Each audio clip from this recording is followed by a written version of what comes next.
Informal saving groups, or popularly known as chamas, has historically been associated with women, but recently we're seeing more and more of the demographics within the country embracing this concept. At the heart of this motion today, we have the conversation around chamas, and the motion of dissection reads: informal saving groups, chamas, are more effective than formal banking institutions in promoting financial literacy among women in Kenya. I will read the motion of dissection again. Informal saving groups, chamas, are more effective than formal banking institutions in promoting financial literacy among women in Kenya. Proposing and opposing this motion, we have Friends School Kaimosi Girls versus St. Monica Girls High School Kitale. All the best to both teams. We cannot wait to crown the winners here in the Western region. Team proposition first speaker, you have 3 minutes. Well, I had time to gather facts, and in that period, a constant reminder nudged my thoughts. Why are so many people so sad or angry at life? Then it struck me, improper decisions, like the one you took to oppose this motion. Anyway, it must be taking a toll just to keep your wits up and not surrender to melancholy. Here, Fanny Sacheng from Friends School Kaimosi Girls to propose the motion that says informal saving groups, chamas, are more effective than formal banking institutions in promoting financial literacy among women in Kenya. So, according to the Cambridge Dictionary, informal means in a relaxed and friendly way. Remember, relaxed and friendly. While effective is producing the result that is wanted or intended. And we all want a successful result. Remember that. While formal is doing it in a way that follows a specific rule, that is, strict rules. So, we are proposing these motions that informal saving groups, they are more effective.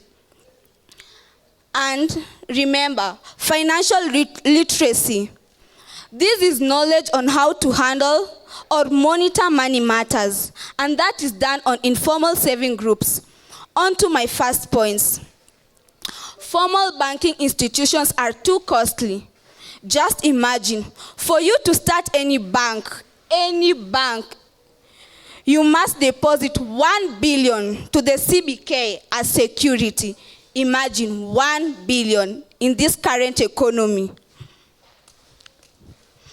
Anyway, so informal, that's too costly. While informal, you don't need 1 million to start it. You can just start it with even 20,000. You can start an informal saving group. While saving, imagine 1 billion just to start it. So, informal saving groups, they are more effective. And also, in informal saving groups, it is community-based. We understand each other. You know my problems and we know your problems. That's why it is community-based, so that we can come together and we can sit and talk. That is, we are going to promote literacy among women. Since we are in the same community, we understand each other. Imagine in informal banking, you have a meeting. This is from another community, yes. You need to understand each other. You need to understand the problems you are facing each other so that you can be educated. That's why informal saving groups are more effective than formal banking institutions in promoting literacy among women in Kenya. As an upcoming woman in the future, I am so proud of the women's great team spirit. But it is time for women to rise to the digital platforms of savings. Allow me to bisect the motion for you by highlighting the keywords of the motion. First, what do we refer when we say informal informal saving. Informal saving refers to the common pools where members each pay a set of amount at certain intervals, and at a full sum, they pay the amount on rotating basis. And what do we mean when we say banking institutions, informal banking institutions? This involves financial institutions which include banks, microfinances, and also cooperative and credit institutions. And lastly, effective. According to the Oxford Advanced Dictionary, it is the adequate or the active accomplishment of a purpose by producing the intended and expected results. According to J.W. Rogers are saying financial literacy is just as important in life as other bases. And this brings me on to my first point. Formal banking institutions offer financial literacy to women. We see that in informal institution, it is based on women in rural areas. And we have the establishment of financial banking institutions, where we have the rural financial banking institutions, which have been established by the formal banking. According to Statista, a report on the 17th of February 2024, our current statistics, shows that actually Faulu Bank has established 57 branches, mark you, 57 branches in rural areas, which offers women with literacy in financial matters. And as we go on forth, how do you expect a woman in an informal financial institution to know the types of investments? How do you expect them to know the difference between loans? We have different loans that are offered by the formal and informal banking institutions. For example, the rural financial banks, for example, Faulu, SEMEF, Kenyan Cooperative Microfinances. These are financial institutions that have been kept in place in rural places to enable the women who are illiterately in matters concerning finances to actually game up their game in financial matters. And this brings me to my second point, where we highlight that it addresses typically and often widens the financial products.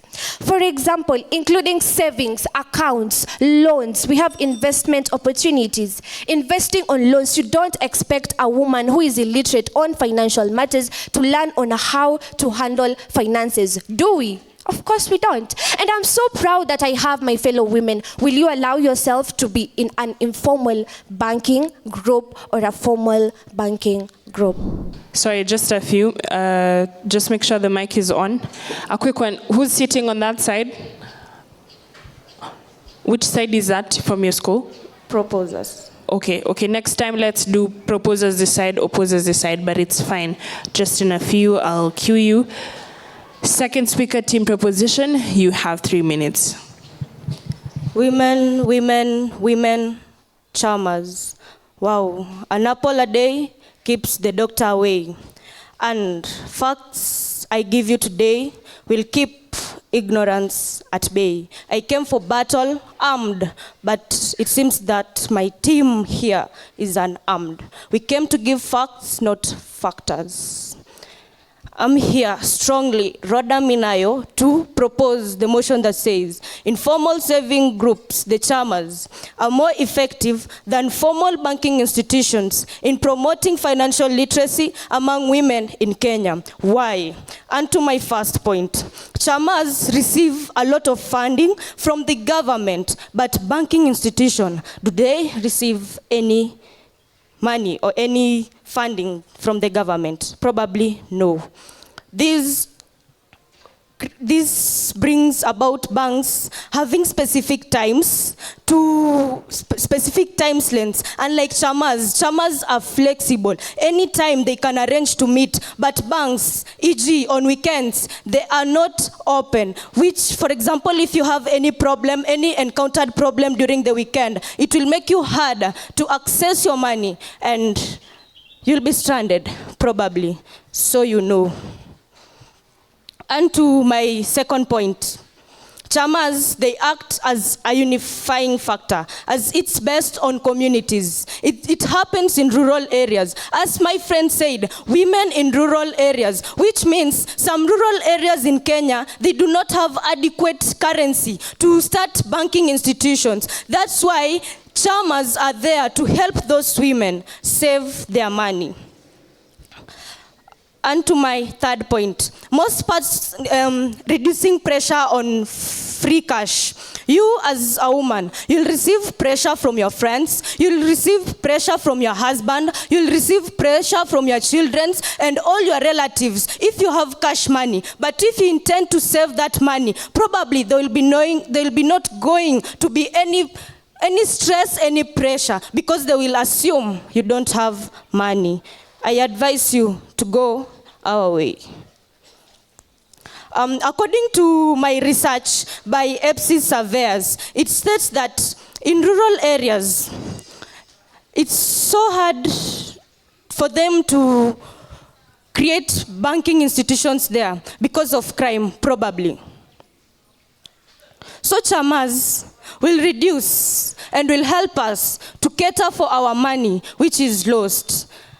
And to my last point, chamas, there are no language specification, but in bank, they discriminate local languages. As I wish I could rest my case, but probably which case? Thank you. My mother and I live in the rural parts of Western Kenya. She's not educated, not because she's lazy, no. It is because of poverty that engulfed her family. Now, she wasn't able to go to school. Back in those days, she was unable to cater for my needs. But right now, she joined a chama. This chama called Faulu Chama, which is a village bank that helped us. They connected till now. She's able to provide for me and put food on the table. When you're talking about formal, informal saving groups and formal banking institutions, that formal banking groups are more effective than formal banking institutions, that shouldn't be it. That is egocentrism.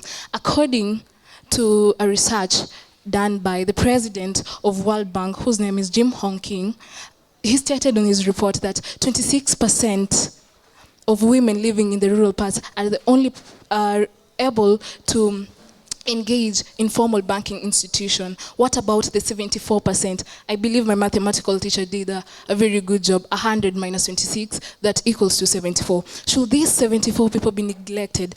Should they not be helped by other organizations? Yes, they should. It is not by somebody's will to be poor. Poverty is not a choice. It's just fate. And we all know that you can't change fate. The first speaker said that we made an improper decision. By us protecting and trying to support those 75 people left out who cannot access formal banking institution, rather than if formal banking institution and formal banking institution can come back and amalgamate to be one thing, like the formal banking institution to do the 26%, then the formal banking institution to do 75. We all know 26 plus 74 equals to 100. We have already catered for goal, the SDG goal number 17, that eradicates poverty that engulfs us in all ways. Mark you, always. No strategic plan. We can use any. We are not limited to only one, but many. She also said, she defined of informal as a relaxed activity. Will you be relaxed when you're discriminated? When among the 75 people who are not able to access these, who cannot access the formal banking institution, to just be at home not being helped, that is discrimination. Not what she says that it will be discriminating. We won't be discriminating. All we are saying is all of them to be one. The formal banking institution and the informal banking institution to be one, a one structure, to amalgate. She also said you need approximately, if I quote it correctly, approximately 1 billion to start a bank. We are not starting any bank here. We are only here to bring We're not starting a bank. We are investing in banks that are already here. So join me. Thank you. Yesterday was a history and tomorrow is a mystery. Today is a gift, that's why we call it the present. And that's why people keep on wondering on which way to save. I'm here to tell you on the way to go. I go by the name of Hungu Valerie from Kaimosi Girls, Friends School Kaimosi Girls. I here stand strongly to propose this motion that says informal saving groups or chamas are more effective than formal banking institutions in promoting financial literacy among women in Kenya. On to my first point. These informal saving groups have really helped our women in the rural areas. If you want to tell me that you need to go with the banks, how will a 50 or 60-year-old woman be able to access the banks? Let's say there's this woman in the rural areas and she really needs to save her money. How can she get out to the banks to save her money? And will she understand the terms and conditions that are applied in our banks? This woman will just get help from a fellow woman who will understand her very well and help her to do all that she requires, other than compared to our banks in the country. Secondly, the bank's rates are very higher compared to the chairman's rates. You'll find that in the banks, maybe the rate you may be, let's say, at 20% of the savings that you want to save, unlike in our women chairmans that may offer even at 11% of the savings that you want to make for the day. And besides that, you can acquire your money at any time and whenever you feel like, in case of anything, at all times. They have no limitations to what you need to do. When you come to, let me also educate you on something else. These banks that you were saying, they also emerged from these little chamas that were started by these women, and later they grew into big banks. That's why we are having them as our banks. So these chamas are the beneficiaries of the banks that are in this country, Kenya. On to my third point. These chamas are assured to all women an extra support in times of peril from her chama, but none will ever come from the banks. Extra help means that maybe this woman in that rural area has lost her child, and she doesn't have that much finance that she needs to support her. She'll actually go to the chamas, and those women will help her get the funds to support the burial of her child. Or let's say she wants to take her child to a high school. Actually, the chamas will do so at all times that she will need the money without those high rates onto her savings. Thank you. In respect to all religion, Moses of the Bible was told by the Almighty God, Moses, what do you have in your hands to deliver the Egypts? And Moses told God, I have a rod. And God told him, use the rod to pave way for the Israelites. And I come as a relevant example. The judges in the house may ask what I have, and my answer is, I have facts, not facties. My name is Tracy Ashley, representing St. Monica's Girls High School, and I'm here to oppose the motion that states informal saving groups, chamas, are more effective than formal banking institutions in promoting financial literacy among women in Kenya. Let me take you away from home. A message which was delivered by the World Bank states 2 billion people cannot access formal banking. Let me bring you home. Only 26% can access banking. What about the 74%? I come as a relevant solution, saying that if we want to make financial literacy more effective, the banks, which are the formal institutions, should merge with the chamas. I come in with relevant examples of Faulu Bank. Faulu Bank has gone deep into the villages to look for these small chamas. Why? Because they know partnering with these small chamas will enable financial literate to be impacted in women. I also have example of other banks which have partnered with chamas. An example is Urejesho. 20 women groups have they have partnered with Equity Bank. Twaweza Chama have partnered with Cooperative. Why have they partnered? Because they know if they want to make it effective among women, they have to be one. Let me give you an example. I have one hand. It is effective to work. But what if I use two hands? It is more effective. That's why I bring the solution that the banks should merge with the chamas, because there's some information provided by the banks and some are not provided by the banks, which are provided in the chamas. An example is advantages of formal banking. They provide safety and security, which is not also provided by the informal institutions, because you don't even know if your money will be secure. So I come in as a solution that we should join this, that when the banks join hands with the chamas, they will be able to make them more illiterate. Remember, we are building a country. We should not look down upon banks that they are not effective. No, they are effective. We should also not look down on the other hand that informal saving chamas are not effective. They are effective. That's why I say, let us merge, because 50 plus 50 equals to 100%. My other point goes that my fellows say that banks offer high rates and chamas offer low rates. Okay, let me bring into your attention that banks offer low rates. Why? It depends on the amount of loan you want. Okay, Mr. Speaker, you won't tell me that you want 2 million from the bank and you expect them to charge you a rate of 2%, which is equal to 200 shillings. It is impossible. So banks can offer low rate loans by conditions. If you are creditworthy, yes, they will give you low rates. But if you are not, they won't. So this goes like this. The number one problem in today's generation and economy is lack of financial literacy. So let us build these women. I don't rest my case, because if I do, women will not be financially literate. Thank you. Well. I would like to refer to you, the second speaker. You said your grandmother probably got money from chamas, which means you are proposing, you are siding with us, you are joining hands with us. Your grandmother got money from the chamas. That's why you are able to eat and to get educated. Thank you. Hopefully you've taken note. The points that we say on informal saving groups are more effective than formal banking institutions in promoting financial literacy among women in Kenya. The first point we say, chamas receive a lot of funding from the government, but banking institutions do not.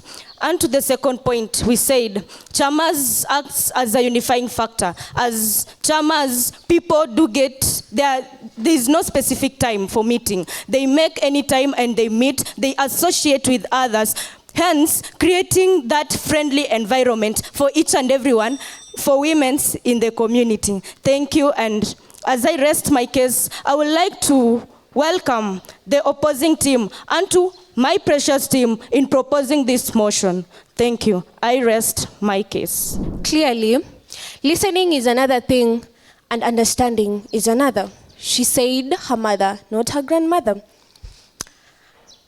We have stated statistics. We have given the benefits of a financial institution. We have talked about safety of security, access of financial credits, services offered to women, literacy, financial literacy to women. We have given examples of chamas that have worked hand in hand with banks. Joy War, which has worked with ABSA. Umati, which has worked with Equity. I just want the House to clearly look and tell me, between the formal and the informal banking services, which is better, which offers clearly good financial services to women in terms of literacy and in terms of savings and working with the finances. Therefore, I ask the House humbly to come to our side, the proposition teams, and let us support the formal banking services, which will work hand in hand with the chamas to make sure that we have women who are stably financial. I rest my case. We'll move straight to the judges' results. The judges have awarded Friends School Kaimosi with 63%. A round of applause, please, for Friends School Kaimosi girls. And the judges have awarded St. Monica Girls High School Kitale with 67.2%. A round of applause, please, for St. Monica, making them the winners of this round. Ladies and gentlemen, we have come to the end of yet another episode here at the Debate Circle. Remember, for more of these episodes or content, to check our social media handles, that is at the Debate Circle, on Instagram, on LinkedIn, on YouTube, on X, as well as on TikTok. I have been your host, Jana Cheng, and until next time, it's goodbye from us.